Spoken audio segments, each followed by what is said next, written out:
What would you do if someone kept pushing your boundaries, ignoring your no, or making you feel uncomfortable every time you saw them? What if they weren't a stranger on the street, but someone you knew, a partner, a friend, or a family member? When we asked our followers on social media what topics they wanted us to cover next, one stood out above all the rest: handling toxic relationships. Whether it's a partner who plays mind games, a colleague who undermines you, a friend who drains your energy, knowing how to handle these situations is crucial to protecting your confidence and well-being. Today's episode is the first in a three-part series on emotional self-defense. Over the next few episodes, we'll dive deep into recognizing manipulation and control, how to set boundaries that stick, and how to develop the resilience to walk away from people that don't respect you. The truth is, toxic people don't always start out that way. They often work their way into your life slowly, testing your limits, making you second guess yourself. Before you know it, you feel stuck, unsure how to set boundaries, how to walk away, or even if the problem is really as bad as it seems. Today we're breaking it down. How do you recognise toxic behaviour before it takes hold? What makes some people push boundaries while others respect them? And most importantly, what can you do to reclaim your power and protect your peace? Welcome to Self-Defense for Women Live an Empowered Life, the podcast that helps you stay safe, feel strong, and take control physically, emotionally, and mentally. I'm Julie Waite. Alongside me is self-defense expert Dene Josham, former bodyguard of Angelina Jolie, Russell Crowe, and Brad Pitt.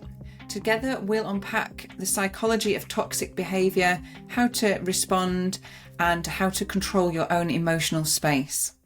So, Dene, when most people think about self-defense, they quite often think about the physical aspects. But when was it that you realised that emotional self-defense was just as important, if not more so, for personal safety? Probably only the last sort of 5, 6 years, to be honest. It's never been on my radar, and then certain things happen and you sort of revalue things, and yeah, it's massive, isn't it? And it's one of those ones that's so unseen that is probably a lot more common than we realise. And when you start looking at it and the people around us and how they interact with us and how we respond or how they respond, yeah, it's massive. It is. I've got a few statistics here that might be surprising. It says that 1 in 3 people experience some form of emotional abuse in relationships. Gaslighting is one of the most common emotional abuse tactics, yet most victims don't realise it's happening until after significant damage is done. And statistics that suggest that emotional abuse can be more damaging than physical abuse, with a 2022 study showing that verbal and psychological abuse leads to longer lasting trauma than physical violence, which is quite shocking actually. Yeah, no, I know one statistic. Um, every week, 3 women commit suicide, and I know that's related to domestic abuse, domestic violence, but also emotional abuse as well, isn't it? So that's got to play a big factor in that, which is shocking. We hear the word gaslighting these days. That's not something we ever heard of when we were younger. To go through like what that is so that people can start to recognise if that's happening in their life. But how do you understand gaslighting? Yeah, well, from my experience, and I've shared that before about being in an abusive relationship and how that affected me to the point of pushing me to, suicidal thoughts and reaching out for help. And for me, because I cared for that person, and your reality, they skewer that or they put their spin on it. And, sometimes over a sort of time, you kind of don't remember the details as much.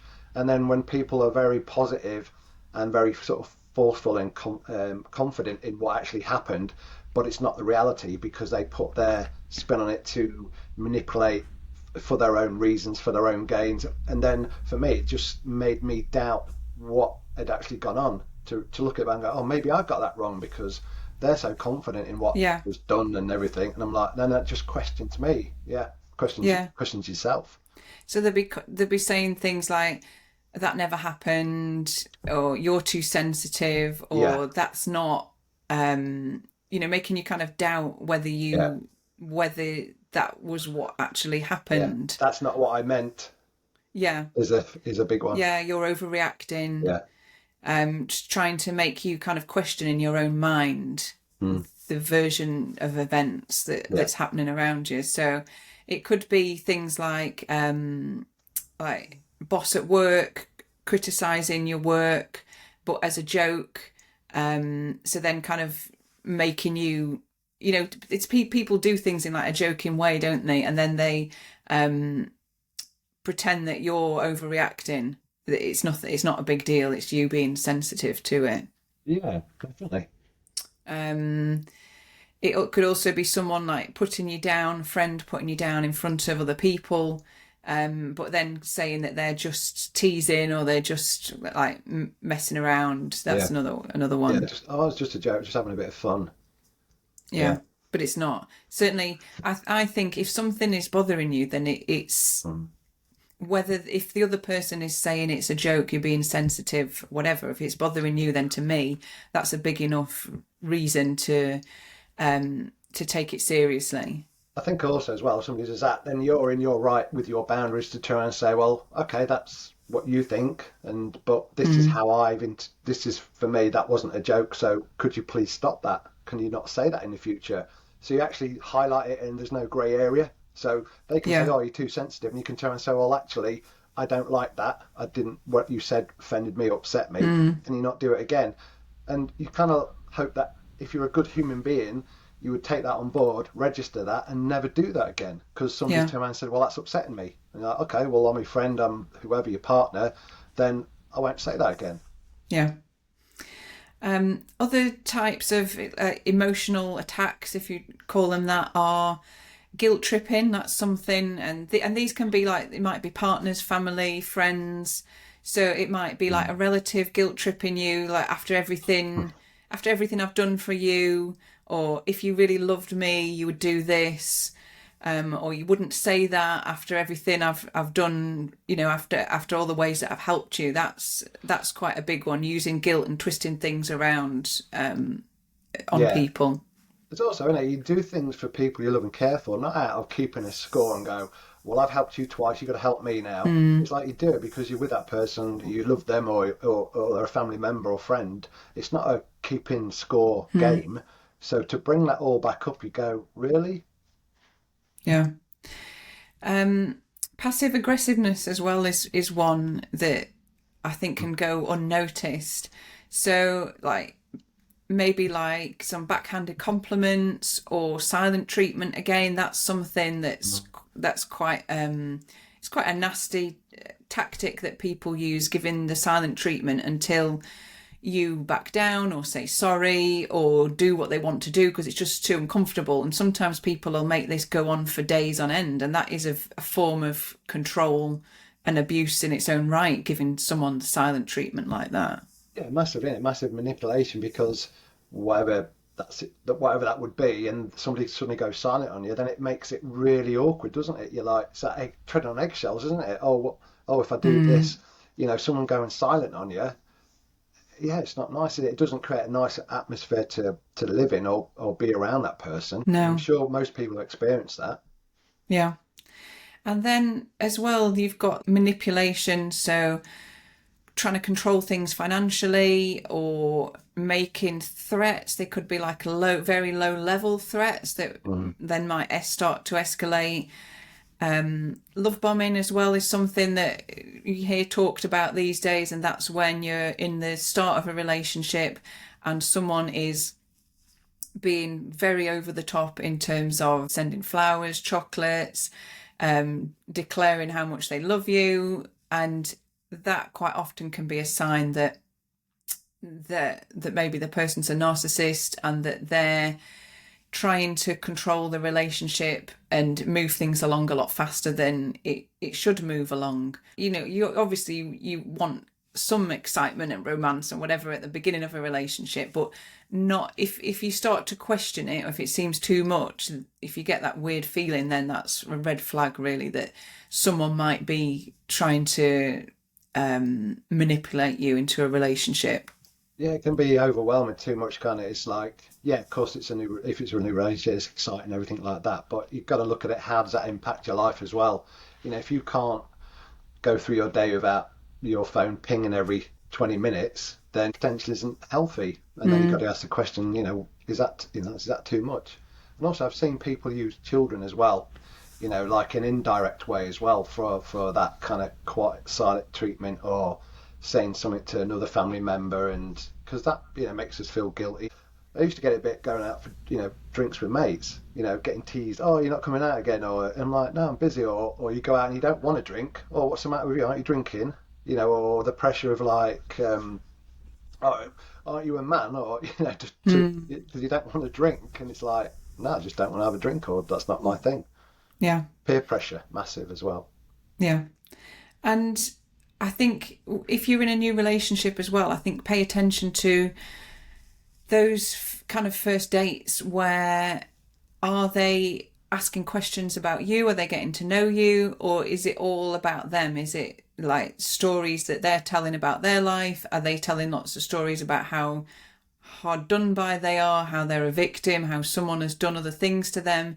And those kind of things can be red flags as well, because it should be like a mutual conversation where you're finding out about each other. But if you're kind of getting told these stories, they might be kind of being told stories of or their success and where they've been and what they've done and what they've achieved to try and impress you, or they might be telling stories of some horrible things that's happened to them to try and get you to feel sorry for them. So there's lots of different kind of tactics that people use, I think. It's just being aware of them. I think you've got to look at it and trust your instincts as well. And I always think, how do people treat other people? Like in hotel staff, the people that service a room, I would treat them the same as I would talk to the manager, because they're as equally as important. They're a human being, and you treat everybody equally. So how do they interact with people around them?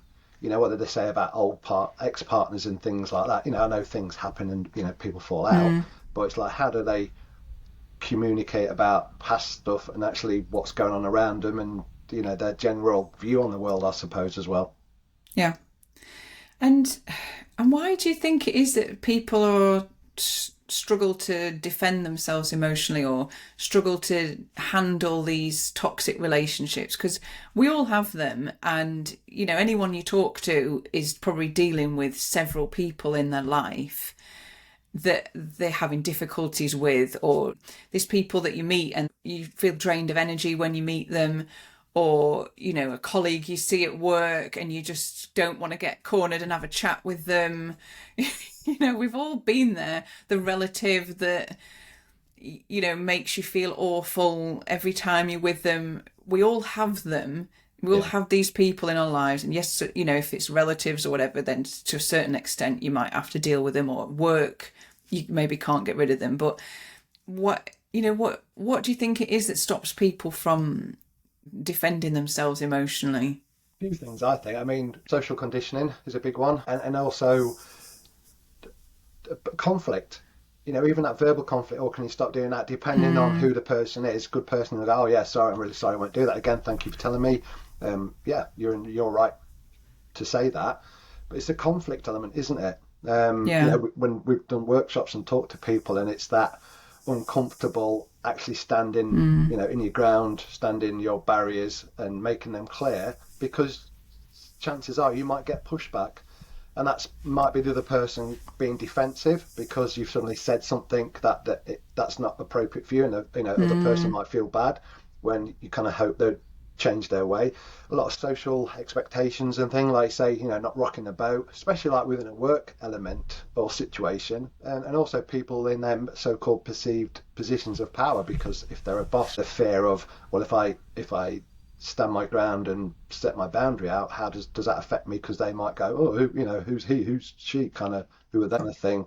So there's a lot of elements to it that make us potentially not set boundaries, because of we're worried about the conflict. I think for women as well, it's women even more so than men are socially conditioned to be nice and polite. And if you are, as a woman, if you then, like particularly in a workplace, if you then stand up for yourself or say to someone, don't talk to me like that, or I want to be treated differently, you then get a reputation of being a bitch or bossy or grumpy, you're supposed to just go along with it. And I've had a lot in my career of these men, often in positions of power, but also just, co-workers on a similar level to you, just really pushing it with the way that they talk to you, the way they treat you. And you're just kind of supposed to get on with it and deal with it. And if you do speak back or stand up for yourself, you're then considered arsey or difficult or whatever it is. And I think that needs to change. And I think it's changing a bit, but it's still a long way to go. And I know myself, when I've stood up for myself in workplaces, there has been a big conflict. All hell's broken loose. And I've mentioned before about a situation where I was sexually harassed in a workplace and I had to leave because they couldn't, instead of just saying, oh, I'm sorry, I didn't realise that's how it was making you feel when I asked to be treated a different way. It was those exact words. It was like, you're being too sensitive. It's you, other people haven't bothered. You're this, you're that, and it's all your fault. And now it's really awkward because of you. So I think people are right maybe to feel like if they do stand up for themselves, there will be a conflict, because there probably will, because these people that are doing it don't want to accept that they've done anything wrong. And you're not going to be able to change them. You can't change that other person, but you can stand up for yourself, and you just have to accept that there will be some conflict and you have to deal with that and hope the company that you're in, if it's a workplace, have got, some HR policies and systems where you can get some support. Where I was, there was no HR. It's a small company. So you may have to think about whether you want to still be in that environment. If you can't, you can't change them. You've done what you can to stand your piece. You may need to walk away.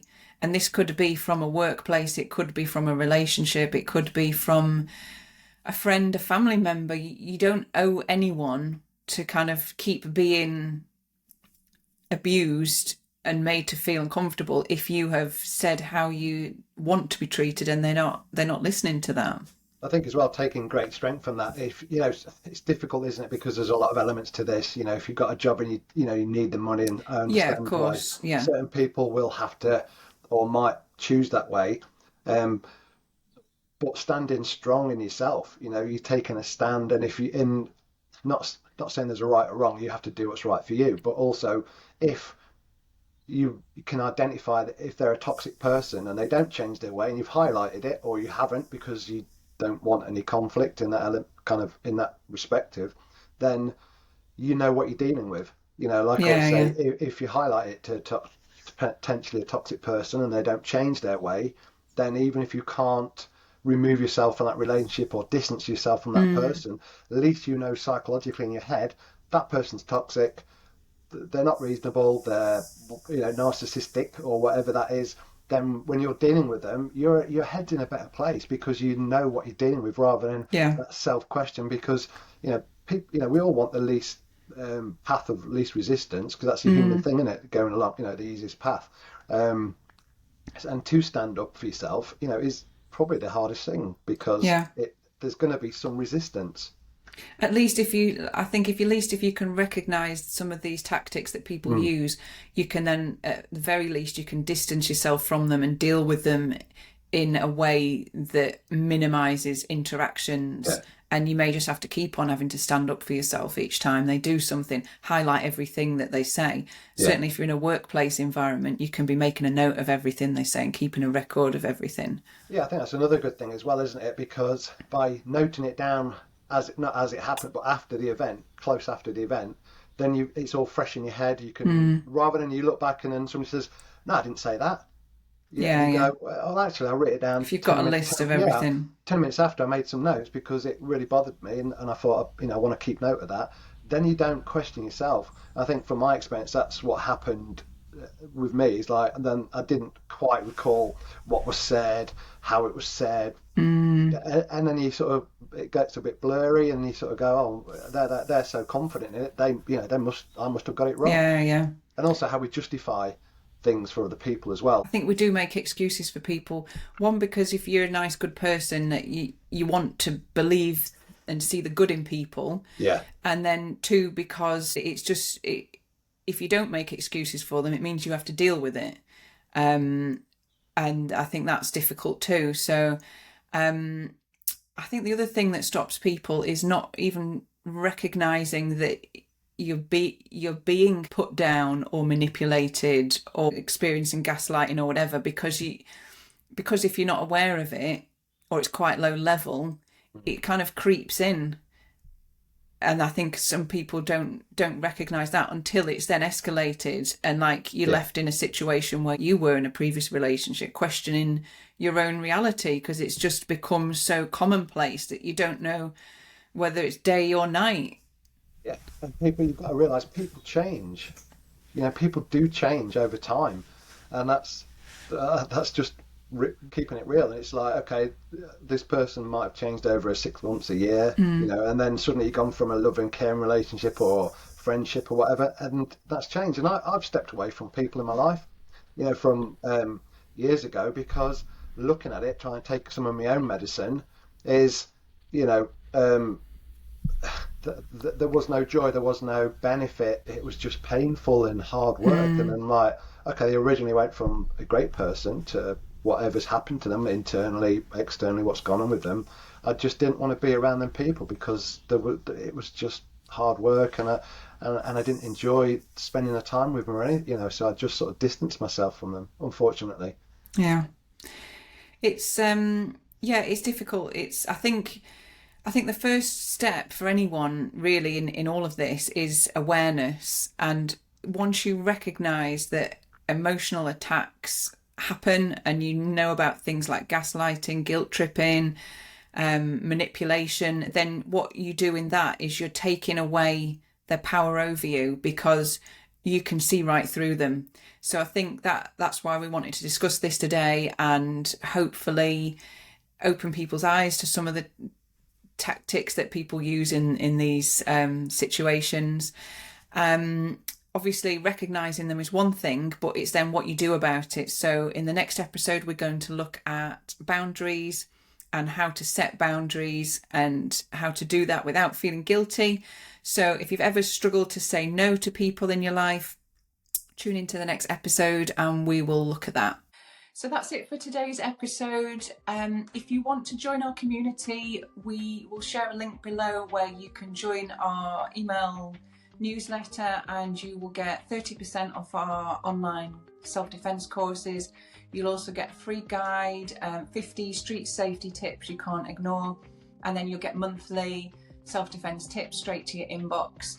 And if you enjoyed this episode, please subscribe, share it with someone and leave a review, and that will help more women stay safe. Thank you.